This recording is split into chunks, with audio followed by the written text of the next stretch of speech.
make economics fun. Well, not exactly the nightmare before Christmas, but it just could be. Welcome, everybody. Happy Monday. I'm Neil Cavuto. It was the night before health care, and all through the Senate, not a creature stirring or hurrying to even read it. Just hours before the Senate Finance Committee's vote on what is expected to be, get this, a 1,000-page bill. No one, from what we know, has even seen it, not even a mouse. And with $829 billion about to be spent on all sorts of goodies, it has got one Robert Knight scratching his head. Robert is a columnist for townhall.com. Shall I scratch?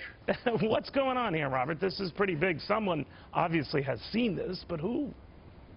Nobody I know on the Hill has seen it. And I've made calls around the Hill to staffers I know, and they say they cannot get a hold of this thing. Look, people were upset when the stimulus bill went through, and even John Conyers was talking about, gee, it's silly to expect us to read things within a few hours that are 1,000 pages long.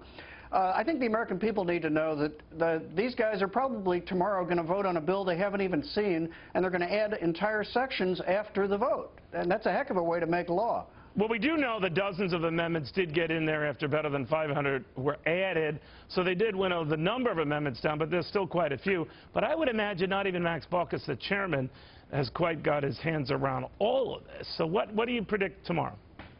Well, the House version had 75 phantom amendments added to it after the fact, and that prompted John Bonner, the minority leader, to say, you know, we really ought to post these bills for 72 hours so Americans can see what the representatives are voting on, and then we ought to post any additions for at least within 24 hours, which I think are two good reforms.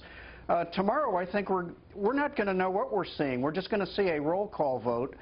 There'll be rumors about what's in the bill. But as I say, you know, it's one thing to make sausage and not know what's in it, but these are laws that are going to affect us for years.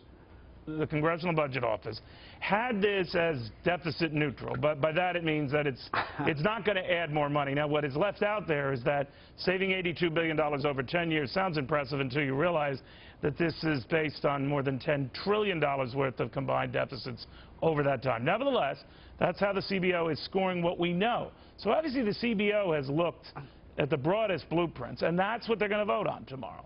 Did that CBO yay vote help this cause or hurt it? Oh, I think it helped because it muddies the waters. The last time they came out with a report, Obama summoned the director of the White House and smacked him around. At least, we're assuming he did that. Well, we don't know we don't know if he smacked him around. This isn't a Sopranos episode here. He invited him over to ask why he might have come to different conclusions early on, right? Okay, they had a beer together. There you go. Like the guy in Harvard.